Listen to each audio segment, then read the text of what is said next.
Alors, en général, est-ce que les émotions sont une bonne chose dans la vie? Qu'elles soient bonnes ou mauvaises, les émotions sont une bonne chose. Et cela pour 3 raisons. La première, c'est que Je comprends bien alors qu'il s'agit de l'intelligence émotionnelle.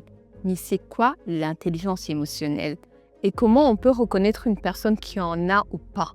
l'intelligence émotionnelle est une aptitude, c'est une habileté, c'est une capacité à Comment on fait alors pour reconnaître, comprendre et gérer bien ses émotions? Je partis d'un exemple, l'émotion de jalousie. Pour la reconnaissance émotionnelle, il va être question, Mais pourriez-vous nous aider avec un autre exemple? Comment on reconnaît, on comprend et on gère ses émotions, par exemple, lorsque c'est l'émotion de l'anxiété? c'est la même chose. Premièrement, c'est Alors, quels sont les bienfaits d'une personne qui a l'intelligence émotionnelle? dans la vie de tous les jours, une personne intelligente émotionnellement, c'est une personne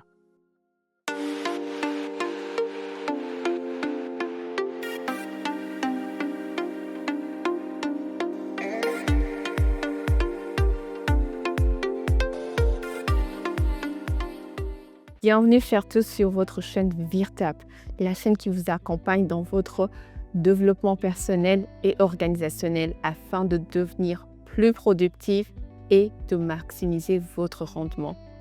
Aujourd'hui, on va aborder un thème des plus essentiels, l'intelligence émotionnelle. C'est une des notions qu'on entend souvent, mais ce n'est pas toujours qu'on arrive à se situer nous-mêmes. Et pourtant, elle est d'une grande valeur qui permet à des personnes de vous distinguer des uns et des autres. Bonjour, Monsieur Jean Bosco. Bonjour, mademoiselle Sandrine.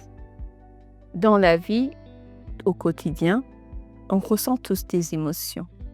Les émotions font partie de notre quotidien. Parfois, on ressent des émotions positives, comme la joie, la gaieté, l'enthousiasme, etc. Mais aussi, des fois aussi, on éprouve des émotions dites négatives, comme la peur, comme la colère, la jalousie ou même l'anxiété. Alors, en général, est-ce que les émotions sont une bonne chose dans la vie? Qu'elles soient bonnes ou mauvaises, les émotions sont une bonne chose. Et cela pour 3 raisons. La première, c'est qu'elle montre que notre corps est en situation de vibration, en tant que signe que nous vivons. Deuxièmement, c'est que les émotions, surtout celles dites positives, facilitent le passage à l'action. Quand tu te sens en joie, tu passes facilement à l'action. Quand tu es enthousiaste, tu passes facilement à l'action. Et troisièmement, les émotions, surtout négatives, nous alertent en mettant en évidence ce qui doit changer dans notre vie ou nous donnent l'information sur ce que nous devons tenir en compte. Donc le problème, ce ne sont pas les émotions. Le problème, c'est que certaines personnes ont de l'intelligence émotionnelle là où d'autres en manquent cruellement. Je comprends bien alors qu'il s'agit de l'intelligence émotionnelle. Mais c'est quoi l'intelligence émotionnelle? Et comment on peut reconnaître une personne qui en a ou pas? L'intelligence émotionnelle est une aptitude, c'est une habileté, c'est une capacité à reconnaître, à comprendre et à gérer efficacement ses émotions et celles des autres. Et pour développer l'intelligence émotionnelle, puisqu'on peut la développer si l'on en manque, l'on passe par 3 étapes. La reconnaissance émotionnelle, la compréhension émotionnelle et la gestion émotionnelle. Et donc, une personne intelligente émotionnellement est capable, d'identifier et de nommer ses émotions. Parce qu'il y a 2 fois des personnes ressentent des émotions, mais elles ne peuvent pas te dire c'est quoi ça, c'est quoi cette émotion. Elles n'arrivent pas à mettre le nom sur leurs émotions. 2, c'est arriver à découvrir les besoins qui se cachent derrière ses émotions et celles des autres. Et enfin, c'est la maîtrise de soi, qui est la capacité à retenir ses émotions et à choisir les bonnes façons de les laisser s'exprimer. Vous venez de dire quelque chose auquel je pense qui arrive souvent à des personnes. Tu te réveilles des fois et tu sens que juste tu n'es pas bien, mais tu ne sais pas exactement pourquoi tu n'es pas bien. Évidemment. Et ça rejoint ce que vous venez de dire, que des fois on n'arrive pas à nommer ou bien à comprendre ce qu'on ressent. Comment on fait alors pour reconnaître, comprendre et gérer bien ses émotions? Je partis d'un exemple. L'émotion de jalousie. Pour la reconnaissance émotionnelle, il va être question d'identifier des signes de jalousie, comme le malaise face au bien qui arrive à l'autre, comme l'impression que l'on mérite plus que l'autre, comme le fait ou l'envie de vouloir faire ou dire du mal à la personne à qui le bien arrive. Une fois que cette reconnaissance est établie et qu'on peut dire j'ai en moi l'émotion de jalousie, il va être question de chercher à comprendre. Et qu'est-ce qui se cache derrière l'émotion de jalousie? Ce sont les besoins de reconnaissance et de justice. Parce qu'une personne jalouse recherche la reconnaissance et la justice. Et enfin, la gestion émotionnelle va consister à refuser intentionnellement de faire ou de dire du mal à la personne visée par ta jalousie. Et aussi, il va être question petit à petit, pour remonter la pente, de pratiquer la gratitude chaque fois que l'on sent que l'énergie de jalousie est en train de monter dans son cœur. Ce que vous dites, c'est intéressant, mais par l'exemple de la jalousie, on comprend que c'est généralement par rapport à d'autres personnes quand on envie une personne ou bien ce qu'on ressent par rapport à une autre personne. Mais pourriez-vous nous aider avec un autre exemple? Comment on reconnaît, on comprend et on gère ces émotions, par exemple, lorsque c'est l'émotion de l'anxiété? C'est la même chose. Premièrement, c'est chercher la reconnaissance émotionnelle, où on va chercher à comprendre les signes de l'anxiété.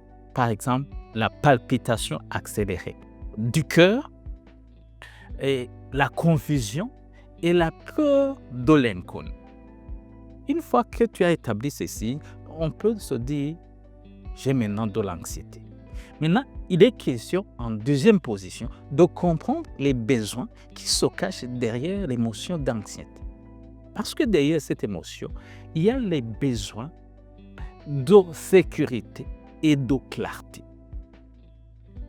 Et une fois que c'est compris, on va passer à la troisième étape qui consiste à gérer efficacement cette émotion.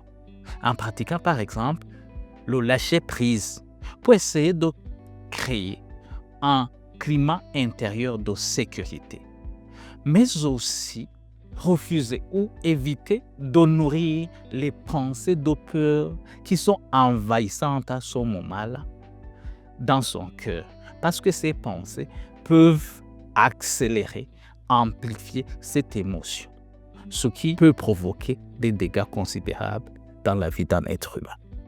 En tout cas, vraiment, je trouve ça primordial. C'est d'une importance capitale parce que des fois aussi, on éprouve des émotions et on n'arrive pas, comme vous l'avez dit, à les maîtriser. Et on a vu des personnes complètement gâcher leur vie, toute une carrière, tout ce qu'ils avaient construit parce qu'à un moment de leur vie, peut-être ils n'ont pas bien maîtrisé leur colère ou ils n'ont pas maîtrisé une des émotions qu'ils ont ressenties si fortes. Alors, quels sont les bienfaits d'une personne qui a l'intelligence émotionnelle? Dans la vie de tous les jours, une personne intelligente émotionnellement sait s'affirmer dans son identité propre. C'est une personne qui ne se laisse pas faire, mais aussi c'est une personne qui n'empiète pas dans la vie des autres. C'est une personne qui sait communiquer harmonieusement avec les autres. C'est une personne qui sait bien gérer les conflits et qui noue de bonnes relations avec les autres. Et dans le monde professionnel, c'est une personne qui vit de bonnes relations avec ses collègues. Mais aussi, c'est une personne qui peut exercer un bon leadership mieux que ceux qui ont un quotient intellectuel très élevé. À vous entendre dire, alors, l'intelligence émotionnelle est aussi importante que avoir des connaissances et des aptitudes techniques. Même bien plus. Par exemple, depuis une trentaine, vingtaine d'années, l'on a compris dans les grandes entreprises que les personnes intelligentes émotionnellement sont plus importantes que les personnes qui ont un quotient intellectuel élevé. Parce que ceux qui ont un quotient intellectuel élevé peuvent résoudre des problèmes. Mais une fois que les circonstances défavorables ou difficiles arrivent, ces personnes peuvent sombrer. Alors que les personnes intelligentes émotionnellement peuvent faire face efficacement à des circonstances difficiles et s'en sortir indemnes. C'est pour cette raison que l'on donne de plus en plus des postes de responsabilité, de leadership à des personnes intelligentes émotionnellement.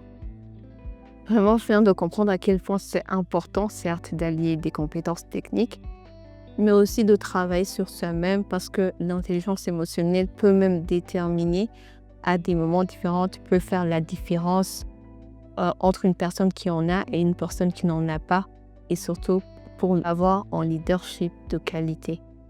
Auriez-vous un dernier conseil à nous donner? Soyons intelligentes émotionnellement parce que l'intelligence émotionnelle nous donne la maîtrise dans nos relations, la maîtrise dans nos activités, la maîtrise dans notre façon de gérer et de surmonter des circonstances difficiles. Donc, c'est très, très important. Je vous remercie beaucoup. Merci. J'espère que vous aurez compris à quel point l'intelligence émotionnelle valent même un peu plus actuellement que le quotient intellectuel. Mais c'est bien de pouvoir les allier toutes les deux. Et j'espère que ça vous permet dans votre développement personnel de devenir plus productif et d'être de meilleures personnes au quotidien.